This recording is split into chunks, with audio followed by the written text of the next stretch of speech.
Bien, buenas tardes, tengan cada uno de ustedes. Vamos a dar inicio a la sesión del día de hoy. Vamos a hablar de un tema pues bastante importante y que tiene una frecuencia alta en nuestras regiones. Vamos a hablar sobre lo que son las polineuropatías inmunomediadas. Vamos a hacer un énfasis principal en lo que es el síndrome de Guillain-Barré. Dentro de los objetivos de esta presentación, pues los agrupé de esta manera. Vamos a empezar hablando un poco de la historia, de la epidemiología, luego nos vamos a enfocar en la etiología y fisiopatología de la entidad. Vamos a describir las principales características clínicas y la forma de realizar un adecuado diagnóstico. Y para finalizar, hablar de los tratamientos que disponemos y el pronóstico que les podemos ofrecer y hablar a la familia cuando nos enfrentamos a un caso de estos. En cuanto a la historia, que es bastante importante ver nuestros orígenes y de dónde surge todo esto, la persona que tenemos en pantalla es Jane Landry. Esto más o menos en el año de 1859 describieron por primera vez 5 casos de pacientes que tenían ciertas características clínicas peculiares asociados a hormigueo distal, presencia de debilidad que era ascendente y se dieron cuenta estos médicos de que previo a estas manifestaciones clínicas se dieron cuenta que había asociación de cuadros febriles asociado a procesos infecciosos y pues en el caso de estos primeros casos descritos, después de unas semanas, los pacientes progresaron, presentaron debilidad respiratoria por problemas de músculos inspiratorios y lamentablemente fallecieron. Y fue de aquí cuando por primera vez se mencionó el término de parálisis flácida aguda ascendente. Posteriormente, estas personas, estos neurólogos que son bastante descritos en la literatura, más o menos ya unos 50 años más adelante, aproximadamente en 1916, esto durante la Primera Guerra Mundial, pues el que está a la derecha, George Guillian, y a la izquierda, Jean Alexander Barré, pues ellos estaban encargados de evaluar a los soldados que estaban en la guerra y pues dentro de las evaluaciones de sus casos, pues evidenciaron que algunos de estos presentaron esta parálisis flácida que ya se había mencionado anteriormente, pero a diferencia de los casos anteriores, ellos tuvieron recuperación. Publicaron el clásico informe donde señalaban estas características clínicas, pero tenían una característica bien importante, que era la afección de los reflejos osteotendinosos, que en la mayoría de los casos estaban abolidos por completo y en algunos otros casos estaban disminuidos. Y ellos fueron los primeros que se dieron cuenta al realizar un estudio de líquido cefalorraquídeo de lo que hoy en día conocemos como la disociación albuminocitológica. Y ellos empezaron a ver esta relación entre estos cuadros de parálisis flácida y esta relación de la disociación albuminocitológica. Esto, como les comento, fue más o menos en el año de 1916, pero el término como tal ya de síndrome de Guillain-Barré o la enfermedad de Guillain-Barré se utilizó por primera vez más o menos 10 años posterior, en 1927. Hablando un poquito de epidemiología, pues encontré esta imagen que es del año pasado de información propia de nuestro país y pues habla primero de la incidencia mundial que tiene esta enfermedad, que es de aproximadamente 1 a 2 casos por cada 100.000 habitantes. Endémicamente nosotros tenemos cifras mayores que la población promedio mundial y nuestros números habitualmente suelen ser de 2 a 3 casos por cada 100.000 habitantes. Todos tenemos conocimiento del repunte de casos del año pasado, que si bien también sabemos, no todos los casos fueron confirmados. Estas son las estadísticas que están publicadas y por tanto me pareció importante compartirlas o recordarlas y que según la epidemiología nacional se repuntó hasta 5 casos por cada 100.000 habitantes. Importante mencionar que la incidencia de esta enfermedad no es igual en todas las edades, sino que va variando según el grupo etario al que afecta. teniendo casos tan bajitos como de 0.5 casos por 100.000 habitantes en pacientes de entre 0 a 9 años en la primera década de la vida, y valores tan altos como llegar hasta casi 3 casos por 100.000 habitantes en personas de edad avanzada, principalmente mayores de 75 y 80 años. Em, Hay pues básicamente dos picos descritos de casos. Uno puede ser en la adolescencia y otro en la adultez temprana. Y pues generalmente se ha tenido una cierta asociación de esto relacionado con una mayor incidencia de infecciones, principalmente en la edad joven, principalmente por citomegalovirus y Campylobacter jejuni, que como vamos a ver más adelante, pues son dos de los principales agentes que se han relacionado con esta enfermedad.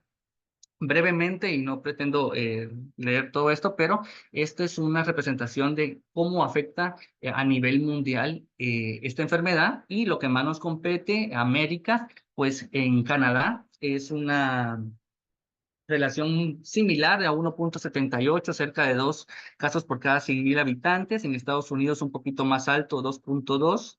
En países hermanos aquí en Centroamérica, como Honduras, hay incidencias un poquito más bajas de 1.37 casos por 100.000 habitantes. Y en Sudamérica, pues han existido lugares donde las incidencias son o eran bastante bajas, pero después del surgimiento también de ciertos virus que han ido pues saliendo nuevamente, como el Zika, chikungunya, han ido incrementando la cantidad de casos en comparación a años previos. En cuanto a la etiología, pues esta es una imagen pues bastante sencilla que todos conocemos de un axón, pero es importante que tengamos bien claro todas las estructuras que lo conforman, principalmente pues porque vamos a ir viendo más adelante en dónde es que se va a ir haciendo el daño, que puede ser directamente sobre la mielina, o hay que tener mucha atención en el nodo de Ranvier, que son estos espacios que están entre las capas de mielina, porque este es un área donde está desmielinizada, valga la redundancia, y que también puede haber una afección específica en estas partes. Pues ya sabemos que se sospecha que cuando el síndrome de Guillain-Barré, pues siempre o casi siempre va a ir precedido de una infección viral o infección bacteriana. Y pues las hipótesis de esto es de que se cree que el virus posee antígenos que va a tener ciertas secuencias proteicas que van a ser similares a las que forman normalmente la mielina. Entonces, el cuerpo, pues de una forma que no es intencional, va a reconocer las células que forman la mielina como que también fueran anómalas o que fueran patológicas, y por lo tanto se va a empezar un ataque directo a estas estructuras, a lo que normalmente le llamamos reacción cruzada, y pues va a atacarlas hasta el punto de hacerlas desaparecer o disminuir. Y pues también se cree que el virus por sí mismo haga como una confusión al sistema inmunitario, y que éste sea menos capaz de poder distinguir las células propias del organismo de aquellas células que son extrañas. Esta es una representación que quise traer para que podamos entender que existen tanto afecciones neuropáticas periféricas, pero algo que nos atañe bastante y que tenemos que tener bien claro es que para poder utilizar el término de polirradiculopatía, tiene que existir per se una afección de lo que es la raíz nerviosa. Entonces, la raíz va a ser toda esta estructura de integración que viene de las señales periféricas y llegan a un punto cercano a la médula espinal, donde va a haber una interacción o comunicación de una señal aferente, que va a ser la parte sensitiva, a un centro integrador en la médula espinal, y una respuesta por la raíz anterior, que va a ser la que va a llevar toda la información motora, y que esto es lo que va a llevar la información a los nervios periféricos y posteriormente al músculo esquelético. Como habíamos mencionado anteriormente, la mayoría de los casos de estas enfermedades está relacionado con infecciones respiratorias agudas o gastrointestinales. De esta alta cantidad, hasta un 20 a un 30% de los casos se ha asociado a Campylobacter jejuni. Y este, pues, probablemente sea uno de los que más comúnmente se escuchan decir que es la más común de todas. Sin embargo, los virus también representan un alto porcentaje de afecciones previos al desarrollo de estas patologías. Sin embargo, al ser de un poco más difícil de detección, que los síntomas pueden ser digamos, no específicos de una patología como tal, a diferencia del Campylobacter, que va a producir un cuadro diarreico y que las personas recuerdan muy claramente, es el aparecimiento de estos síntomas asociado a fiebre de 1, 2 o hasta 4 semanas previo al aparecimiento de estos síntomas. Es por lo que muchas veces los virus pasan desapercibidos, pero tenemos que saber que en realidad representan un porcentaje muy similar de afección al Campylobacter jejuni. Y también la literatura describe otros virus que pueden estar en relación con esta enfermedad. Es más, en un paciente joven que no tenga historia clínica de haber tenido cuadros febriles previos, que no haya tenido cuadros virales ni gastrointestinales previos, siempre se debe descartar el inmunocompromiso como una posibilidad diagnóstica altamente positiva cuando estamos a un paciente que tiene una parálisis flácida aguda. También se ha descrito estas afecciones asociadas al virus del herpes y pues también con los casos de vacunación que se han evidenciado en algunos países, con algunas cepas específicas, un repunte de casos posterior a la inmunización de ciertos agentes. En cuanto a la fisiopatología, tengo este esquema que me llamó bastante la atención porque nos trata de explicar la forma en cómo se desarrolla la patología a dos niveles diferentes. En el esquema A, vamos a ver cómo es la inmunopatogénesis de la polineuropatía, pero en este caso de la que es desmielinizante. Entonces, en este caso, los autoanticuerpos pueden unirse a los antígenos de mielina. Esto lo que va a hacer la interacción de estos va a iniciar la activación del complemento. Esta activación del complemento, como podemos ver, va a ser una cadena sucesoria de secuencias, perdón, y va a iniciar un ataque a la membrana, ¿sí? Esto va a afectar principalmente las células de Schwann y esto va a empezar una degeneración de la capa de mielina. Y esto va a ser más vulnerable el axón que ya está descubierto para que los macrófagos posteriormente invadan esta mielina que ya está previamente afectada y van a empezar a depurar todos los restos de mielina que estaban quedando posterior al daño inicial que se dio. Entonces, al existir esta desmielinización del axón, y como sabemos que por ahí va toda la conducción nerviosa, va a existir un retraso en la conducción y por lo tanto va a haber una afección principalmente sensitiva, sensorial, con disminución de las velocidades de conducción.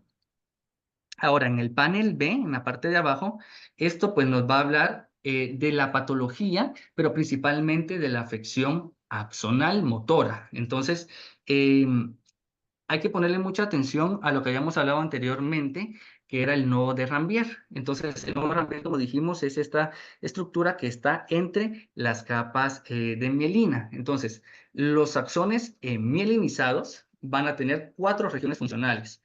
Una es los nodos de Rambier que acabamos de mencionar, pero si vemos el subesquema que está en la parte de abajo a la izquierda, vamos a tener otras estructuras que son las que están de más cercano a más alejadas, denominadas el nodo como tal, entonces luego el paranodo, los yuxtaparanodos y los internodos. Entonces, los gangliósidos, que estas son estructuras que son propias del axón, que sirven para darle estabilidad, van a estar muy altamente expresados, principalmente en lo que es el nodo de Rambier. Aquí, pues, se van a localizar también una alta cantidad de canales de sodio, dependientes de voltaje, que son los que van a dar la comunicación y el intercambio de estos canales iónicos para permitir la polarización y despolarización axonal y permitir el potencial de acción. Entonces, cuando se dan los anticuerpos contra estos gangliosidos, que serían básicamente anti-GM1 o anti-GD1, estos se van a unir al axolema del ganglio. Entonces, como podemos ver en el esquema de la derecha, cuando esta unión se da del autoanticuerpo con los gangliósidos, entonces se pierde la conformación natural que tenían y los puntos de anclaje que previamente se tenían, que mantenían la mielina unida al axón, se empieza a romper y se empieza a separar desde el paranodo hasta el yuxtanodo. Entonces, esta pérdida de la mielina es lo que nos va a dar una disminución de la conducción nerviosa y por lo tanto, pues también va a dar secundariamente debilidad muscular. Y cuando ya se dio esta afección, ya se dio este mecanismo de ataque a la membrana y se perdió la mielina, entonces nuevamente, como en el esquema anterior, los macrófagos tienen una facilidad de llegar y empezar a destruir las estructuras ya expuestas del axón, lo que va a perpetuar la afección motora. Las nodopatías, pues naturalmente o típicamente antes, pues solamente las clasificábamos como desmielinizantes o axonales. Entonces, esto basado en que si se afectaba la mielina, desmielinizante, o axonales, pues obviamente si se afectaba el axón, lo cual iba a tener características netamente motoras. Y esto es lo que siempre se ha utilizado para poder hacer un diagnóstico, para poder dar un tratamiento y obviamente para poder ofrecerle un pronóstico a los pacientes. Sin embargo, ya desde hace algunos años, más o menos entre el 2013 al 2015, se empezaron a publicar nuevos artículos que hablaban de lo que eran las nodopatías y que pues existían pues como subgrupos de afecciones más allá de solo desmielinizante o axonal en este tipo de afecciones. Tenemos literatura publicada en revistas de importancia desde los años, como les menciono, 2013, 2015, donde en los textos pues ya se mencionaba todas estas estructuras que para ese tiempo era lo nuevo y llamativo de estas enfermedades, describiendo ampliamente lo que es el nodo, el paranodo, el yuxtaparanodo y el internodo. Entonces, este esquema pues me llamó bastante la atención porque trata de ejemplificar de una forma más sencilla cómo se da la afección de todas estas estructuras. Entonces, el nodo, como dijimos ya, es la parte expuesta, es una estructura pequeña entre las partes de mielina y es una parte donde naturalmente no hay mielina, ¿verdad? Ya el paranodo, que es lo que tenemos lateral, aquí la mielina, como podemos ver en el esquema, es un poquito más ancha que en el yuxtaparanodo. Eso significa que la mielina no está compacta, pero está firmemente anclada por medio de ciertas proteínas que nos van a servir como de punto de anclaje entre el axolema, que es la línea negra que tenemos en la parte de abajo, y la mielina. Principalmente la que va a servir acá es la neurofacina 155, que sirve como un puente de unión entre la contactina, que es la proteína propia del axolema, y la mielina por medio de la neurofacina 155. Y en el caso del yuxtaparanodo, el axón, pues en este caso va a estar rodeado de una mielina que vemos que es un poco más delgada, eso significa que está compacta y pues va a formar ciertas tabiques que va a estar formado principalmente por las proteínas propias del axolema como la caspr2 y las proteínas propias de la mielina que nos va a servir para poder separar los canales iónicos de sodio y de potasio que son bien importantes para el funcionamiento del axón. Esto de los canales iónicos lo vamos a ver representado de una mejor forma en este esquema, en donde vemos que en realidad la distribución iónica de estos canales pues no es del todo uniforme. En la parte central de color verde, que es la parte del nodo, pues vamos a saber que esta es como la principal zona de intercambio iónico donde se va a dar el efecto inicial de despolarización y es lo que va a desencadenar el potencial de acción nervioso. Esto va a estar formado principalmente por canales de sodio dependientes de voltaje y también canales de potasio dependientes de voltaje, pero que estos van a ser generalmente lentos. En el paranodo, que es la región rosada que tenemos a la par de lo verde, generalmente en esta estructura no van a existir canales iónicos como tal, y en el yuxtaparanodo, que es la porción celeste, en este caso sí va a tener nuevamente canales iónicos, principalmente va a estar formado por canales de potasio, y en el internodo, que es la parte más interna, es donde existe la menor cantidad de canales iónicos. principalmente va a estar formado por una bomba de sodio-potasio que va a intercambiar estos elementos para también contribuir a la formación del potencial de acción. Basado en lo que hablamos anteriormente, se establecieron lo que son las nodopatías, las cuales pues no son tampoco altamente frecuentes ni que sea la enfermedad que más se va a desarrollar en estos cuadros, pero está descrito que se puede dar entre un 5 a un 20% de los casos. Y pues debido a que los antígenos que hablamos anteriormente son los órganos o los antígenos afectados, que están formados por proteínas nodales, pues se les denomina este título de nodopatías.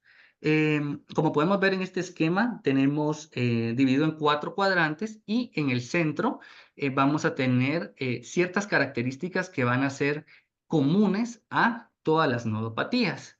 Lo principal que tenemos que saber en estos es de que, pues, todas obviamente van a tener una debilidad motora que va a ser predominantemente distal. Eso no se escapa de ninguna de ellas. Y el segundo síntoma o signo más frecuentemente asociado va a ser la ataxia sensorial. Em, digamos, una característica bien importante de las nodopatías es que estos pacientes tienen una mala respuesta al tratamiento que comúnmente se utiliza, por ejemplo, para el síndrome de Guillain-Barré, que son las inmunoglobulinas intravenosas. Entonces, esto es importante porque si se logra diagnosticar apropiadamente una nodopatía, tenemos que saber que nos sirve no solo haber hecho el diagnóstico y darle un nombre per se a la patología que tiene el paciente, sino que esto nos va a guiar de una manera adecuada el tratamiento y por lo tanto el pronóstico del paciente, porque si a una nodopatía yo le doy terapia con inmunoglobulinas, lo más probable es de que el paciente no presente ninguna mejoría clínica o muy poca. Sin embargo, se ha descrito, la literatura es muy clara en esto, que en las nodopatías sí existe una excelente respuesta a tratamientos, por ejemplo, como los anti-CD20, en este caso el rituximab, que sí se ha documentado una mejor respuesta. De manera más específica, en la parte superior tenemos las afecciones asociadas a la neurofacina 155. Esta pues va a ser de todas la afección más común, la que más frecuentemente se presenta, puede darse hasta en un 8% de los pacientes y pues las características clínicas como las podemos ver ahí descritas va a estar dado principalmente por debilidad motora, siempre distal, alteraciones sensoriales, ataxia y en muchos casos se va a presentar temblores. Segundo, a la derecha, pues tenemos las que están dadas por los anticuerpos anticontactin.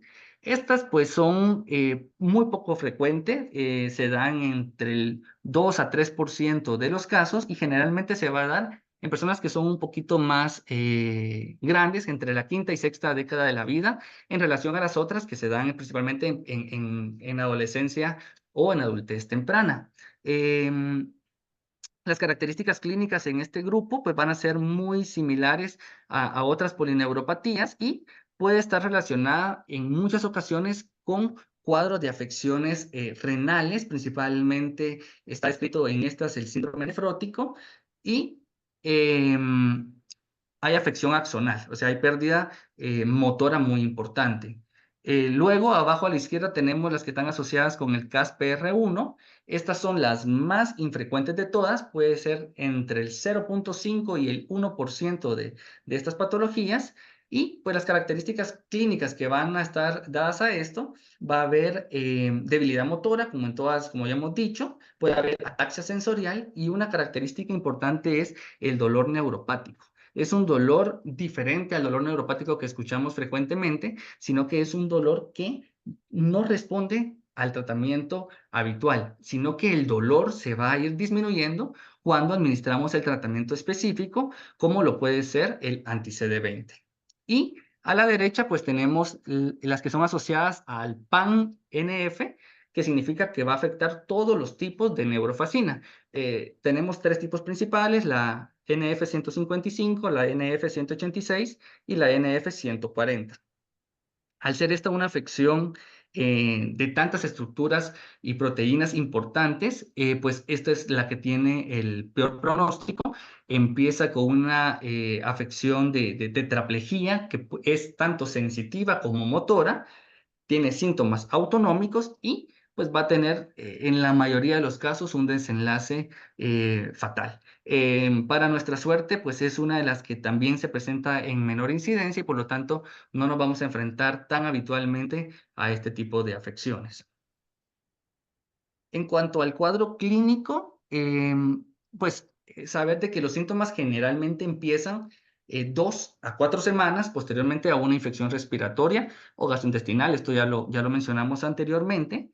Lo más común que vamos a evidenciar en estos pacientes es la parálisis flácida, que tiene estas características de ser ascendente, de ser simétrica, puede estar relacionado o no con parestesias. En muchos casos va a tener también afección de pares craneales bajos, principalmente puede darse como disfagia, puede también en algunos casos presentar diplopía o oftalmoparesia. Y pues en algunos casos, principalmente en los más graves, puede estar también asociado a disfunción autonómica. Existen variantes bien descritas en la actualidad del síndrome de Guillain-Barré. Aquí están descritas, pero vamos a pasar más bien al siguiente esquema donde se ejemplifica de una mejor manera estas variantes. Entonces, esta es una representación gráfica de los síntomas principales que vamos a observar en las diferentes variantes del síndrome de Guillain-Barré. La primera, pues, es la clásica, es la que más comúnmente se presenta. El porcentaje de afección puede ir desde un 30 hasta un 85% de los casos y va a tener ciertas características como ser rápidamente progresiva, algo que es bien importante, lo vamos a ver más adelante, que está en los criterios diagnósticos que pues ya son un poquito antiguos, pero que siguen teniendo validez para hacer el diagnóstico, es que tiene que ser simétrica.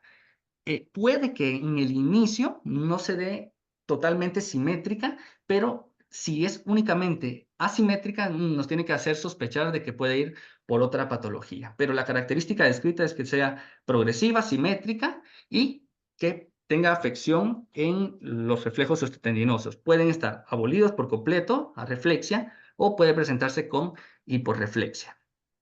A la derecha de esta, pues tenemos la variante motor pura. Esta varía mucho el porcentaje de presentación. Esto varía según el área demográfica a la que afecte. Hay pues países en donde es tan baja la frecuencia como un 5% y lugares donde se presenta como predominante hasta con un 70% de los casos. En esto, pues, como su nombre lo indica, va a ser debilidad motora. En esto no vamos a tener síntomas sensoriales, no van a haber parestesias, no van a haber otras afecciones, sino que los síntomas son netamente motores.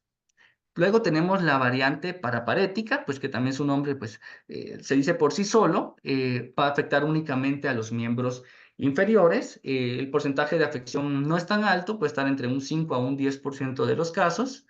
Tenemos la variante faringocervicobraquial, que también es bastante extraña, no se presenta tan altamente en los pacientes y pues como su nombre también lo indica, pues va a haber debilidad de los músculos de la faringe, de los músculos del cuello y no hay afección en este caso de los miembros inferiores. Los miembros superiores sí pueden estar afectados, pero se respeta para cumplir esta variante los miembros inferiores. Luego tenemos la parálisis facial bilateral con parestesias. Esto pues podría ser la variante que tiene pues la paciente que recientemente tuvimos, en donde pues va a haber una afección de los músculos faciales, teniendo problemas tanto para la expresión, la mímica facial, también problemas de deglución, mal manejo de secreciones obviamente, pero esto va a estar relacionado con parestesias que se dan a nivel distal. Pueden ser tanto en miembros superiores como en miembros inferiores. Y la característica que tiene que estar presente es que también tiene que haber disminución o pérdida total de los reflejos osteotendinosos.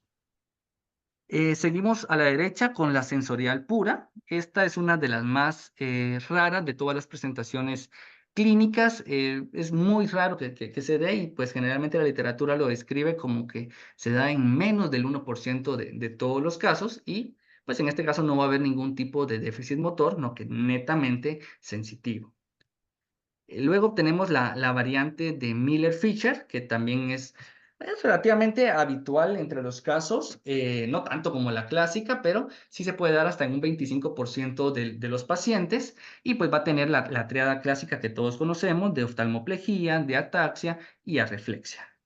Puede existir el Miller-Fisher solo o también puede existir pues como un overlap, una sobreposición del Miller-Fisher con el combinado con el clásico. Es decir, podemos tener la variante clásica con todos sus síntomas como tal, pero que aparte de esto nos presente los datos de oftalmoplegia, de ataxia y de reflexia y que sea un síndrome combinado. Y por último, que también es poco frecuente, la encefalitis por Bickerstaff, que se da en menos del 5% de los casos, que se puede dar por sí sola o también overlapeado por lo que es el síndrome de Miller-Fisher. Presentación como la anterior, más que va a haber un cuadro como de confusión, de alteración conductual y que puede también en algunos casos dar afección piramidal.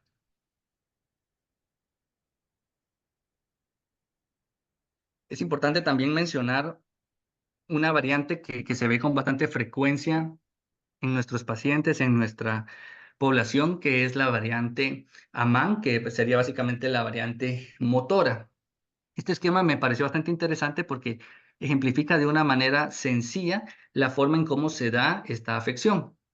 Entonces, en el esquema A, podemos ver en la parte superior inicialmente la forma normal, como está estructurado el nodo, el paranodo, con la sujeción de la mielina no compacta por moléculas que ya mencionamos anteriormente al axolema neuronal.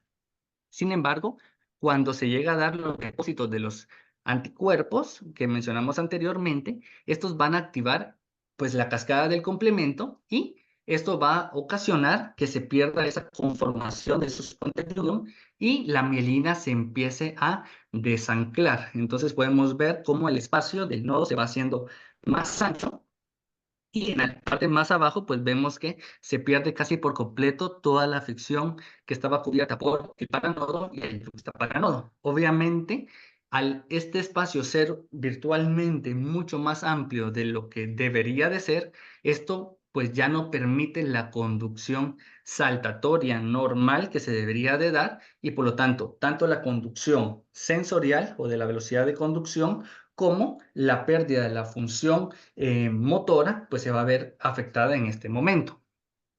Aquí pueden existir pues dos posibilidades. En la parte baja, en donde está representado por la letra E, pues podemos ver que en las fases iniciales esta disfunción podría llegar a ser reversible.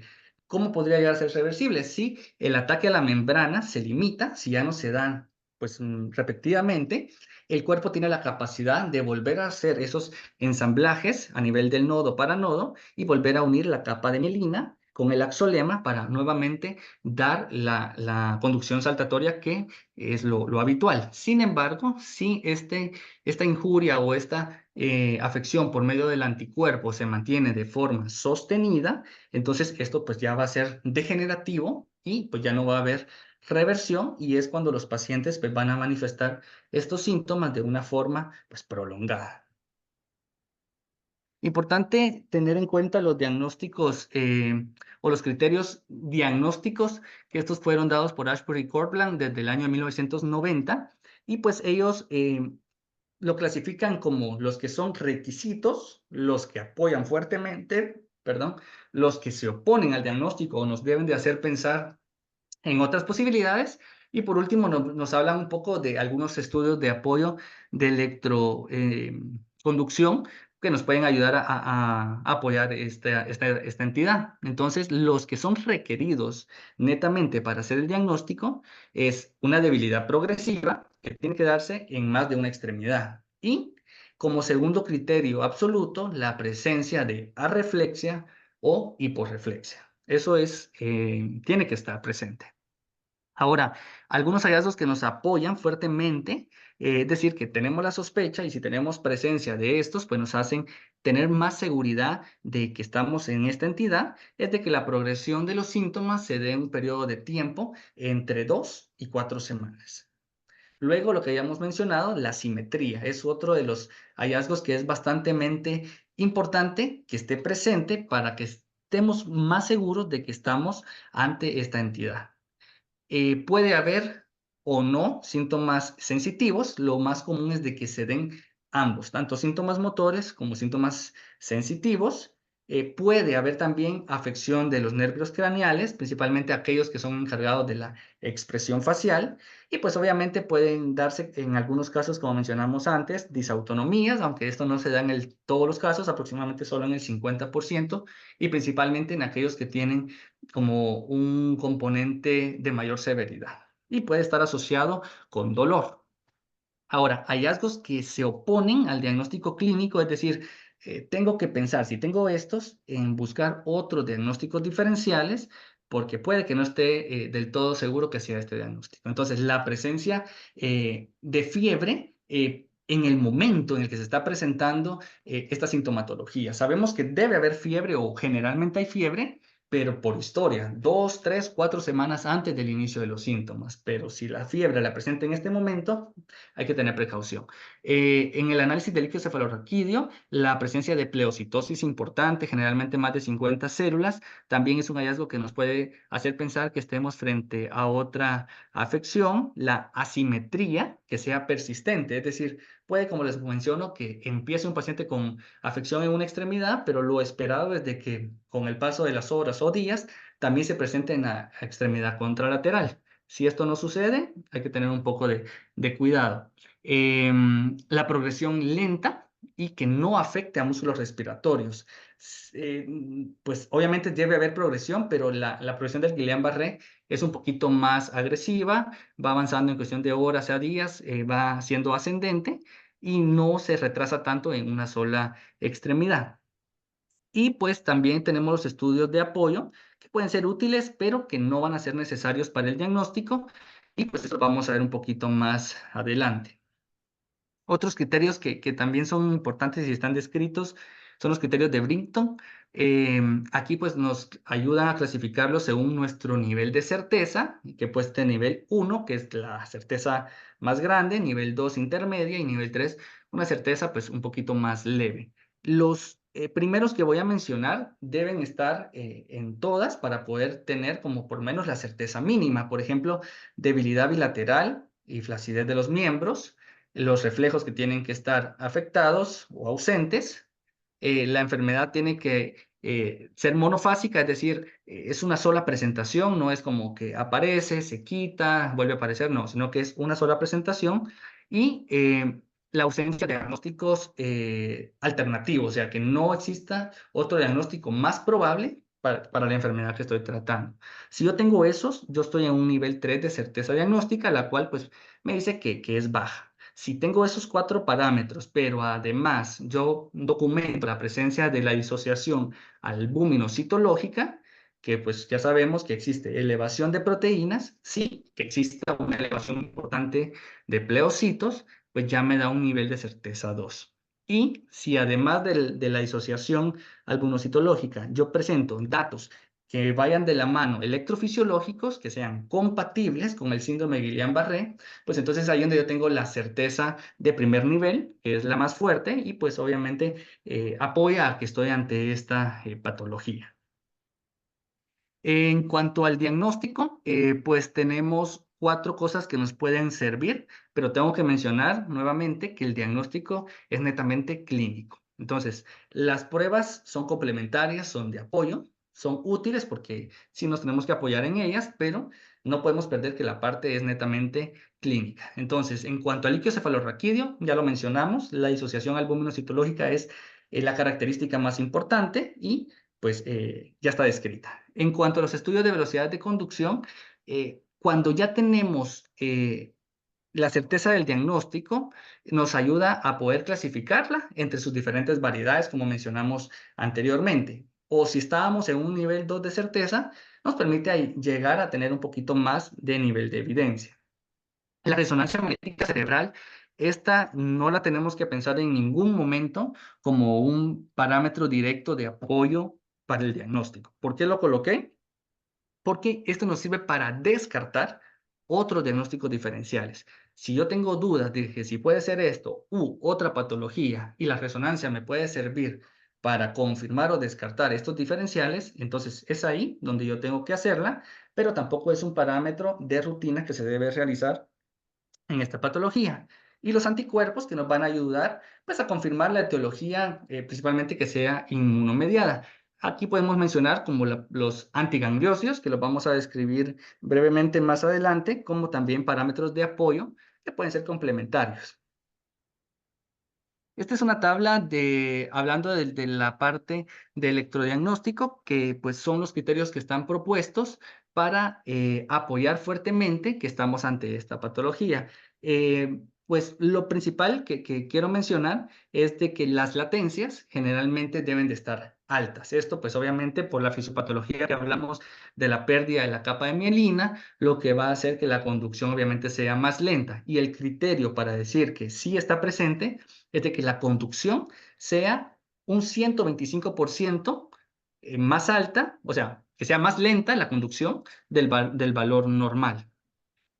Otro dato bastante importante es que haya ausencia de la sonda F, lo cual se va a traducir en una afección de la raíz nerviosa. Otro importante es el bloqueo de la conducción y pues obviamente los patrones que se van a expresar tanto en afección de la velocidad como de la amplitud para ayudarnos a clasificar entre variantes desmielinizantes axonales. Hablando un poquito más específico de electroconducción en cuanto a los criterios de la motora, pues los criterios para MAN, lo más importante es una disminución de la amplitud. Recordemos que cuando existe afección axonal, estoy hablando de amplitud. Cuando estoy hablando de mielina, estoy hablando de latencia, de velocidad de conducción.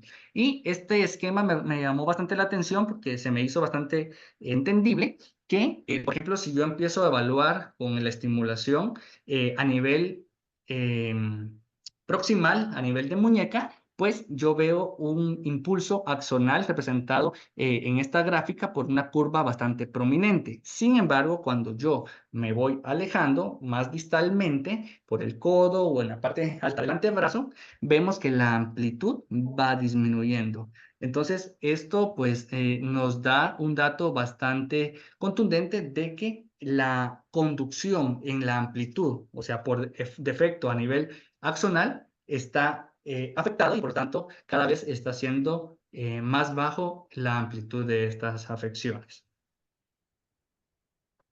Como mencionamos anteriormente, también tenemos los anticuerpos. En este caso, pues los gangliósidos van a ser las estructuras hacia las cuales pueden surgir estos autoanticuerpos. Hablar un poco de lo básico de los gangliósidos, que pues van a ser estructuras que están formadas de lípidos principalmente. Algunas bacterias y virus, pues el problema es que presentan a esto, a lo que le llamamos el mimetismo molecular, que va a tener una conformación estructural parecida a la que tienen los virus o bacterias. Por lo tanto, fácilmente puede ser confundido por nuestro sistema inmune y en vez de atacar al virus o la bacteria, se van a generar anticuerpos contra estos mismos gangliósidos y es donde se empieza a dar la afección por el desanclaje de la mielina que ya fue explicado previamente. Para entender un poco cómo es la nomenclatura de los gangliósidos, pues la letra G obviamente nos habla de gangliósido como tal y generalmente estos van a tener un sufijo después de la G, que puede ser letra M, D, T y Q. ¿Y qué significan estas letras?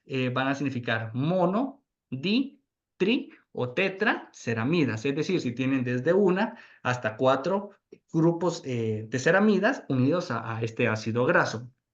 Y la función principal de los gangliósidos va a ser proteger el axón. Recordemos que es una capa de lípidos que sirve como aislante y protector de la vaina de mielina.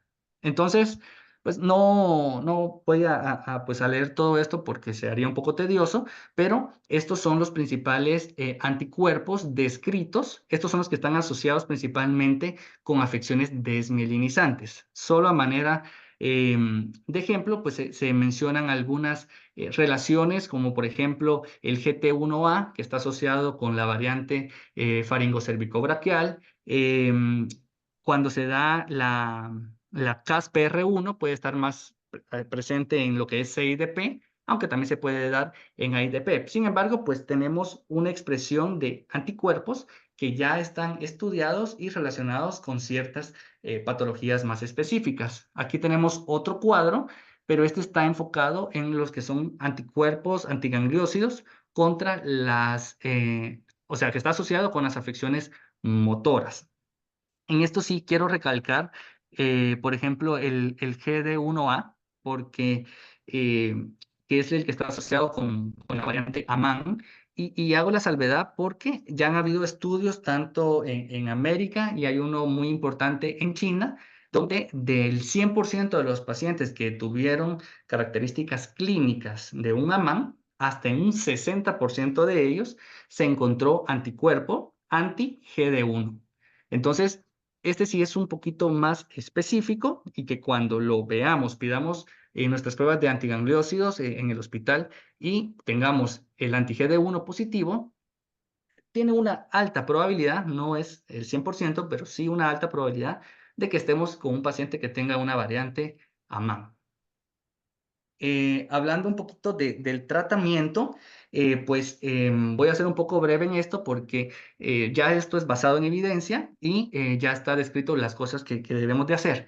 El tratamiento de elección en los variantes de Guillain-Barré como tal, el tratamiento son las inmunoglobulinas. Entonces, la dosis que tenemos que administrar a nuestro paciente es de 0,4 miligramos por kilogramo día. Esto lo vamos a hacer generalmente por 5 días. Basta completar 2 miligramos por kilo total. Ahora, la evidencia está descrita de esta forma. Yo debo de iniciar mi tratamiento lo más temprano posible. Si yo lo inicio en las primeras 2 semanas, desde la manifestación de los síntomas, tenemos evidencia ya basada en estudios de grado A que va a tener un mejor rendimiento en cuanto a detener el estímulo autoinmune para que la lesión no progrese. Siempre recordar de que este tratamiento no nos va a restaurar inmediatamente las capacidades de nuestro paciente, pero sí vamos a frenar la progresión de la enfermedad para que el cuerpo posteriormente tenga la capacidad de ir haciendo su proceso de restauración. Ahora, si lo utilizamos un poquito más tardío, entre las 2 y 4 semanas, sí está indicado la utilización. Obviamente la evidencia ya baja, según los estudios, hasta un grado B, pero siempre debemos de utilizarlo lo más temprano que podamos en nuestros pacientes.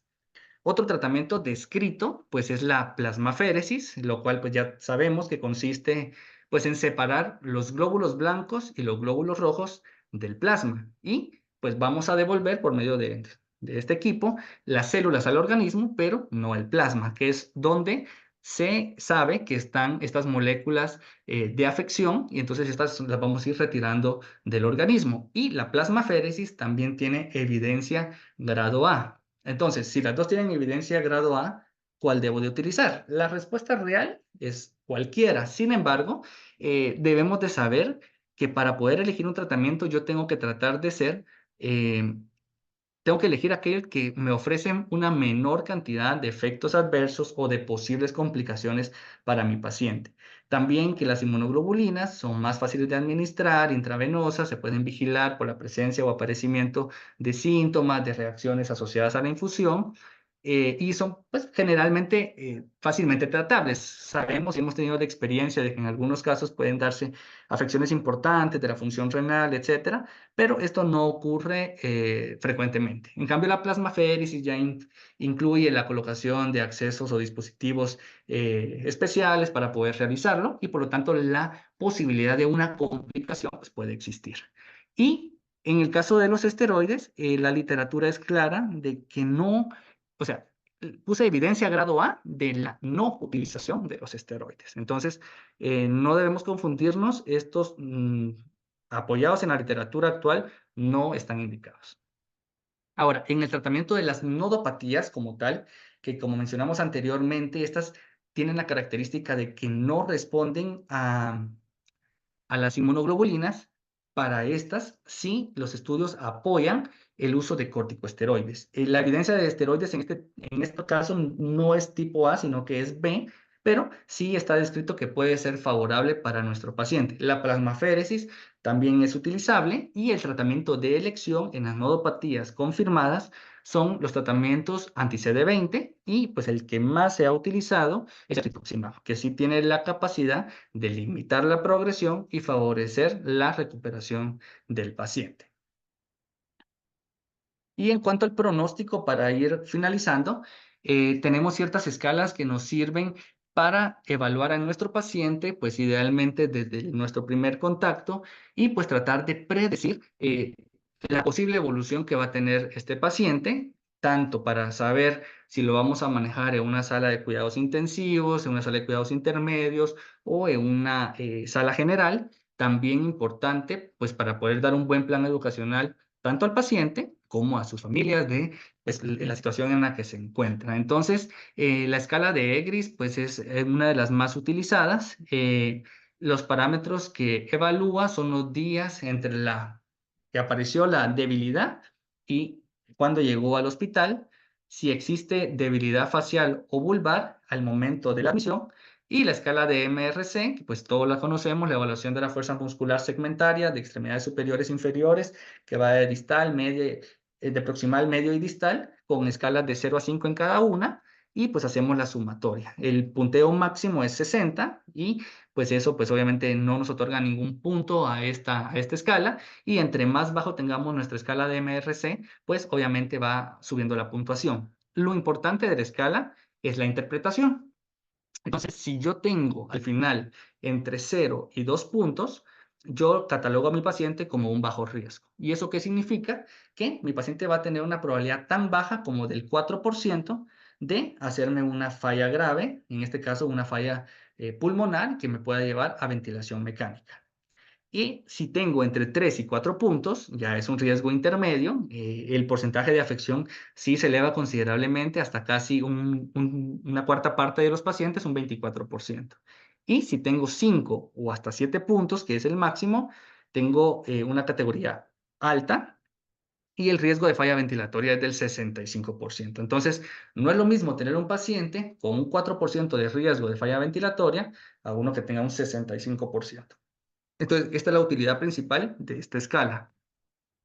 Esta tabla, pues, me llamó la atención porque es una tabla que se está utilizando para las variantes que tienen síntomas principalmente sensitivos. Entonces, esta es una escala que evalúa 5 parámetros principales, como lo es la estimulación con un alfiler, un toque ligero, la sensación vibratoria, la propiocepción o la posición y la discriminación de 2 puntos, y pues le va asignando una puntuación entre si está normal, si hay una afección leve, moderada o severa, y pues la interpretación varía en una puntuación que puede ir desde 0, donde 0 significa que tengo la sensación completamente normal, y 33 como la puntuación máxima, donde me habla de que tengo un déficit sensorial severo. No existe una clasificación como tal, que si tengo de 0 a 10, sino que es solo para tener una idea de qué tanta afección sensitiva tenemos en nuestro paciente. Y esta gráfica pues nos habla de algunas nodopatías como la afección por neurofacin 155, la contectina y la que es principalmente sensorial, en cuanto a cuál tiene más afección de esta escala NCAT en relación a las otras variables. Y en esta pues se documentó que la que tiene la afección de la contictina es la que tiene más afecciones sensitivas. Y por último, pues tengo la escala de Hughes, que nos sirve como para poder catalogar a nuestro paciente de una forma clínica según la evaluación que le hacemos al momento del ingreso hospitalario. Una escala de 1 va a ser aquel paciente sano que no tiene afecciones o son casi no notorias. Le vamos a dar 2 o grado 2 cuando presenta síntomas menores, pero el paciente es incluso capaz de correr, no tiene limitaciones importantes. 3, cuando el paciente camina más de 10 metros con apoyo, pero ya no es capaz de correr. El grado 4, cuando camina más de 10 metros, está en espacios abiertos, pero con requerimiento de apoyo. 5, cuando el paciente ya no puede caminar y está confinado, pues básicamente a una silla de ruedas o una cama. 6, aquel paciente que está en cuidado crítico, que tiene requerimiento de una ventilación asistida. Y pues 7, al paciente pues que presenta lamentablemente la muerte por esta afección. Eso era lo que les traía para el día de hoy. Quedo atento a sus comentarios.